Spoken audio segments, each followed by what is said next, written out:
Et si cet été, vous partiez vraiment l'esprit tranquille? Avec France Pay, quel que soit votre pays de résidence, ouvrez un compte 100% français, un RIB français, une carte bancaire française, et accédez aux avantages et services réservés normalement aux résidents. Et avec le compte Premium, bénéficiez en plus de l'option rapatriement vers votre pays de résidence ou en France. Parce que voyager sereinement, c'est aussi savoir qu'on est protégé. Cet été, réservez, dépensez, voyagez, sans contrainte, sans tracas. France Pay, la France dans le portefeuille. Hi, how are you? Je suis français. But how are you? Can you speak in English? Thank you very much. No, I recoup the ball and Memphis give me a good pass after I shoot and I score.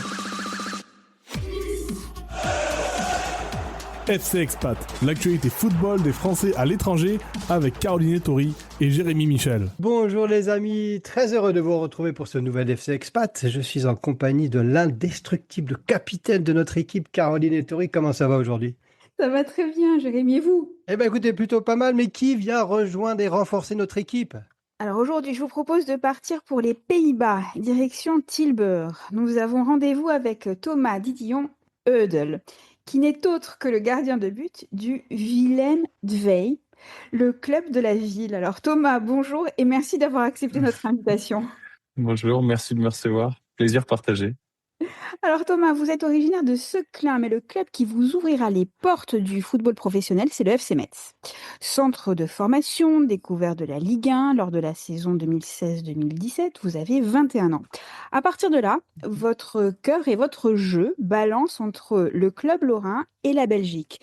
Vous évoluerez tour à Seraing, Anderlecht, Genk ou Bruges, avant un détour par Monaco, mais depuis 2024, vous vous êtes bien installé dans les cages du Willem II à Tilburg. Alors Thomas, vous avez fait très jeune pas mal d'allers-retours essentiellement entre la France et la Belgique.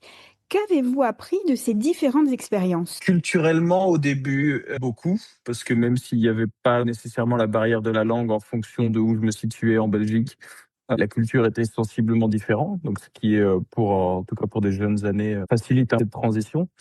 Mais sinon, pour le reste, c'est enrichissant parce que, voilà, on dit que les voyages forment la jeunesse et il n'y a pas besoin tout le temps d'aller aussi loin que l'autre bout du monde pour se rendre compte que il y a des belles choses, des super personnes à découvrir un peu partout et qu'il suffit juste d'avoir un peu d'ouverture, de compassion, d'empathie pour toutes les personnes qu'on croise.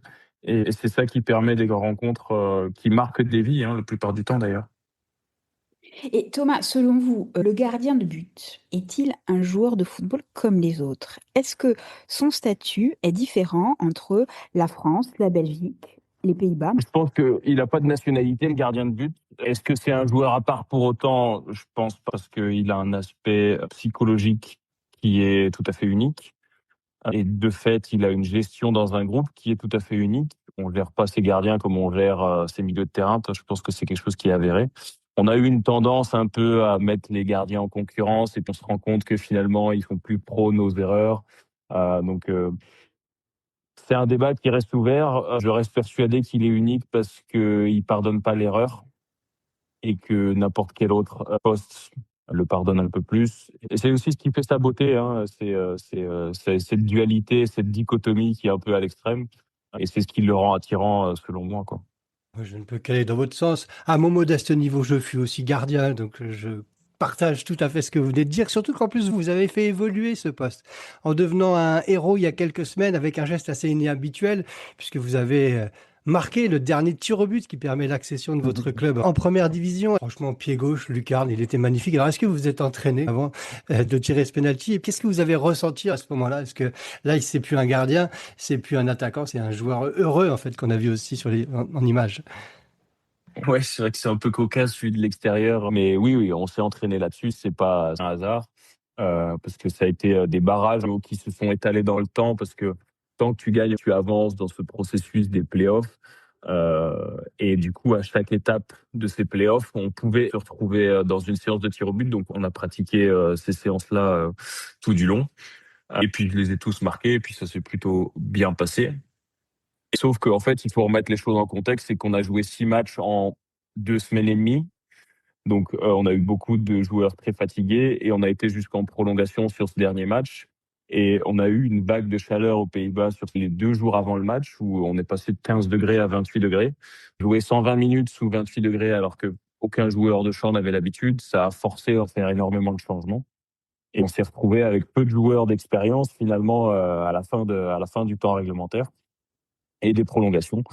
L'analyse vidéo m'a dit écoute, voilà, on va au penalty. Je te sens comme 5e tireur parce que tu as été consistant, tu as été régulier sur tes entraînements.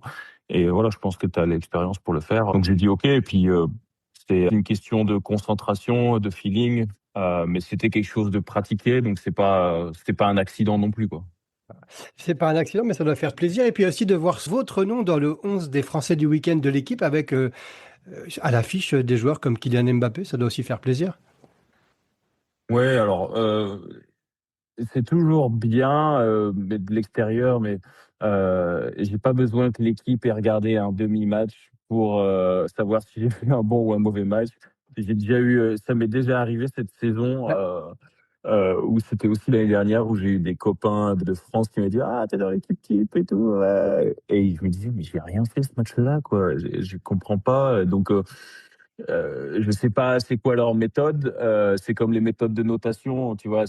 On parle du sport qui est une performance plus ou moins subjective, qui est suivant les critères que tu as envie d'utiliser, qui peuvent être jugés différemment. Donc, c'est bien si ça fait plaisir aux lecteurs et si pour eux ça permet de faire des ventes, il y a pas de souci. Mais en tant que joueur dont c'est le job, c'est pas un marqueur de réussite. Thomas, vous avez parlé de l'aspect psychologique. Comment on apprend à gérer la pression à votre poste? Est-ce que ça fait partie de votre formation? Est-ce que les clubs vous accompagnent? J'ai pas eu spécialement d'accompagnement dont la démarche venait du club, en tout cas. Moi, je sais que j'ai bossé avec un coach personnel pendant 8 ans, qui est devenu un ami, qui intervient aussi en tant que coach dans les entreprises avec des dirigeants, et cetera, où les problématiques sont vraisemblablement les mêmes. Mais gérer la pression, ça se pratique, ça se débriefe, ça se ressent, ça s'expérimente, au fur et à mesure, ça s'intègre dans le corps, dans l'esprit. Après, il y a différents niveaux de pression, différents contextes, plein de variables qui font que ça reste unique. Mais je me souviens quand j'étais jeune, tu t'en fous, quoi, tu es juste content. Et plus tu joues à l'extérieur et plus il y a de spectateurs, plus ça te galvanise. Et quand tu vois, je sais pas, tes parents dans les tribunes, là, par contre, c'est là où ça te tétanise. C'est aussi inhérent à chaque personne, à chaque individu, à son parcours, à sa propre sensibilité. Et ça, c'est des choses qui chacun gère ça de la manière qui lui est propre et avec les outils qu'il a à sa disposition et qu'il a envie de mettre à sa disposition. Parce qu'il y a la pression du jeu, mais il y a aussi la pression, vous l'avez dit, des supporters. Elle est un peu différente. Elle peut avoir le même impact sur certains joueurs. Et ça, c'est une phrase que j'ai reçue, que j'ai bien intégrée avec mon coach à l'époque quand on bossait ensemble, c'est que l'enjeu doit jamais prendre le pas sur le jeu, quoi. Et qu'au final, c'est ce que j'avais dit en interview à la fin de ce match où j'avais marqué mon péno, c'est qu'à la fin, ça reste qu'un jeu, ça reste un sport, il y a un business derrière, il y a énormément d'attentes et de personnes qui comptent sur toi, mais à la fin du match, ça reste un jeu. C'est pour ça qu'on a commencé ce sport-là quand on est gamin. Je vais rester sur la même thématique de la pression ou celle du terrain. Vous dites que ça reste un jeu, mais il y a aussi peut-être une pression liée à la vie de tous les jours et à l'expatriation. Comment se passe votre quotidien aux Pays-Bas? Est-ce que c'est facile finalement pour un Français de s'y adapter, d'y vivre? Alors, moi, c'est un peu particulier parce que j'ai signé à Willem II parce que je voulais rejoindre ma femme qui était déjà installée à Amsterdam. Et je vous laisserai vérifier, mais Amsterdam, c'est là et Tilburg, c'est là aux Pays-Bas. Donc, ça fait pas mal de routes au quotidien. Et du coup, à Amsterdam, on peut pas aller une seule fois se balader avec ma femme sans entendre du français qui parlait quelque part à un moment donné dans la rue. Et à chaque fois, on se dit, eh ben voilà, il y en a encore quelques-uns. Donc finalement, on se sent pas si seul que ça. On a des très bonnes boulangeries françaises. Je pense qu'il y a une grosse communauté francophone à Amsterdam. Mais sinon, moi, je me débrouille plutôt bien avec mon anglais. Les Pays-Bas ont une culture en termes d'éducation qui font qu'ils ont tous un anglais quasi irréprochable, quoi. Ce qui fait que il y a zéro problème de communication. Il y en a jamais eu et je pense qu'il y en aura jamais. Parce que j'ai aussi quelques notions de néerlandais à ça. Donc au final, tout ce melting pot fait qu'on se comprend d'une manière ou d'une autre.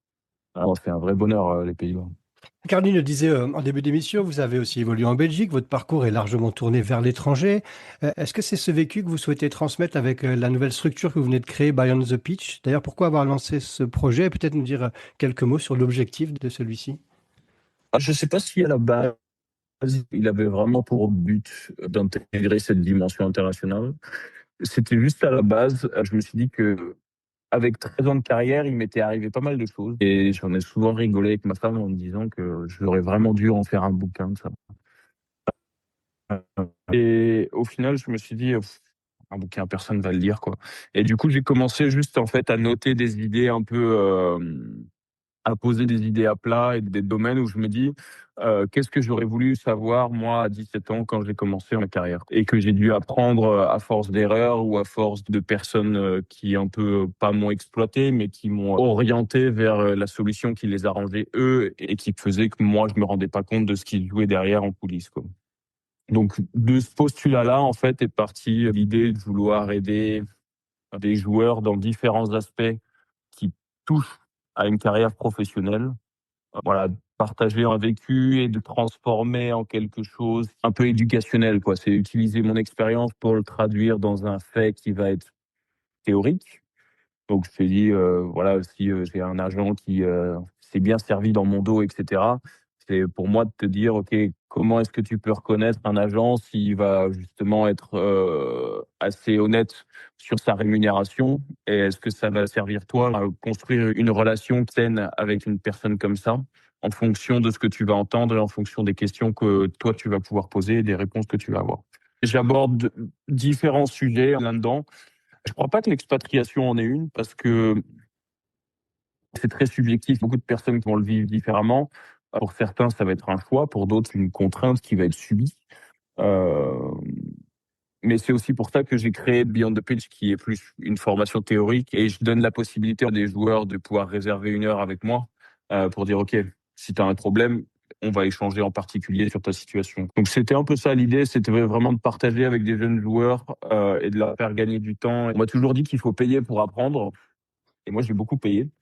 Est-ce que j'ai beaucoup appris? Je ne sais pas, mais j'aimerais qu'il y ait des personnes qui puissent apprendre des erreurs des autres sans forcément avoir payé directement le prix fort, quoi. Eh ben, on mettra les coordonnées pour vous joindre sur l'article qui illustrera le podcast du FC Expat. Bon, c'est très Ouais. gentil. Et Thomas, votre parcours vous a également conduit en équipe nationale chez les jeunes puis les espoirs. Alors en cette année Ouais. de Coupe du Monde, qu'est-ce qu'on ressent et qu'est-ce qu'on attend de l'équipe de France? On n'attend rien de l'équipe de France. On n'attend rien parce que, quand on est dans ce métier, on sait à quel point c'est difficile. Je sais pas si vous avez vu maintenant les documentaires qu'ils ont sortis sur l'équipe de France. Il y a tellement de choses qui se passent. Je trouve ça juste génial que tous les 4 ans, on puisse avoir une fête qui rassemble autant de mêmes êtres humains autour d'un nombre de règles qu'on a définies de manière assez arbitraire, la taille du but, la taille du terrain. Et qu'on ait des personnes qui ne parlent pas la même langue, qui ne vivent pas de la même manière, mais qui se rassemblent autour de quelque chose d'aussi grand que le foot qui est devenu aujourd'hui ça. Je trouve ça génial. Pour moi, la fête du football se suffit à elle-même et elle ne devrait pas être accompagnée d'attentes parce que si on attend d'avoir des résultats pour fêter le football, ça devient un peu triste. Et j'ai pas envie que le football, ça devienne triste. Nous non plus, on n'a pas envie que le football, ça devienne triste. Mais ouais. Ouais, c'est une joie et ça doit effectivement faire du bien à tout le monde. Et le jeu ne doit pas dépasser l'enjeu, hein, c'est ce que vous avez aussi dit tout à l'heure. Ouais. Mais on arrive déjà à la fin du temps réglementaire, notre échange. Et alors, dans les arrêts de jeu, j'ai toujours une question taquine. Quand on lit ta fiche Wikipédia, on trouve cette description. Je lis joueur de grande taille, 1m93, je n'en doute pas, qui lui permet de maîtriser les airs. Il dégage un sentiment d'assurance, de puissance et il aime jouer très haut, bien aidé par son sens du placement, de l'anticipation et un jeu au pied bien au-dessus de la moyenne, explosif. Il jaillit vite, lit bien les trajectoires et impressionne sur sa ligne. Thomas, c'est ta femme qui a rédigé la description ou... Tu sais, c'est marrant que tu dis ça parce que bon, Wikipédia, c'est des sources libres, hein, donc chacun est libre d'écrire ce qu'il veut sur n'importe quel sujet. Et ça m'avait dérangé pendant un moment parce qu'il y a une personne qui avait mis le prénom de mon premier enfant là-dessus. J'ai trouvé ça un peu pas correct. Je voulais le modifier pour respecter un peu l'intimité d'un garçon qui n'a pas choisi ça, quoi. Ah. Et sauf que c'était impossible, j'ai pas réussi à le changer, quoi. Et du coup, cette description aussi là est restée au fur et à mesure que tu la lis. Je me dis, je sais pas qui a écrit ça, mais c'est très gentil et je remercie cette personne. Mais jusqu'à preuve du contraire, non, c'est pas ma femme, ou alors elle ne me l'a pas dit, mais c'est Pas flatteur. savoir. Comme Je ne veux pas poser description, de difficultés dans votre couple. non, t'inquiète pas. Mais c'est flatteur comme Oui, description. flatteur. Et nous, on pourrait même y rajouter quelques lignes sur l'homme qu'on a rencontré aujourd'hui, et je crois que nos auditeurs seront d'accord avec nous. Bon, c'est très gentil en tout cas, mais ça fait plaisir, c'est rafraîchissant comme type d'échange, tu vois, qui est pas toujours centré sur la performance, tu vois, et sur les attentes et les ambitions, parce que il se passe tellement plus de choses derrière qui sont aussi tout aussi intéressantes derrière les hommes qu'on voit dans les stades, qu'on idolâtre un peu. Il y a tellement plus de profondeur à aller chercher ces personnes-là. Je pense qu'il y en a beaucoup d'autres, à mon avis, que vous avez interviewé aussi, qui montrent que ça vaut le coup de continuer d'aller creuser un peu derrière Eh ben, derrière le spotlight. Ce sont les critères pour rejoindre le FC Expat, Thomas. Et si vous le voulez bien, vous rejoignez le poste de gardien de but. Alors, Caroline reste la capitaine, mais vous partagez nos valeurs et c'est effectivement tout à fait le sens de notre émission. Bravo à vous, parce que c'est une belle initiative. Ça me montre à l'envers du décor et des hommes qu'on peut croiser. Et bon, Caroline, je te laisse le brassard, évidemment. Ah, c'est Il gentil. n'y a pas de discussion là-dessus. Bon, on reviendra vous reparler et voir l'évolution de Bayern the Pitch. En tout cas, un grand merci. Merci à vous. Thomas. Ouais. Merci à vous. Et puis, on va suivre attentivement les prochaines émissions pour vous aussi. Merci. Et on se retrouve très prochainement, toujours sur lesfrançais.press. C'était lesfrançais.press.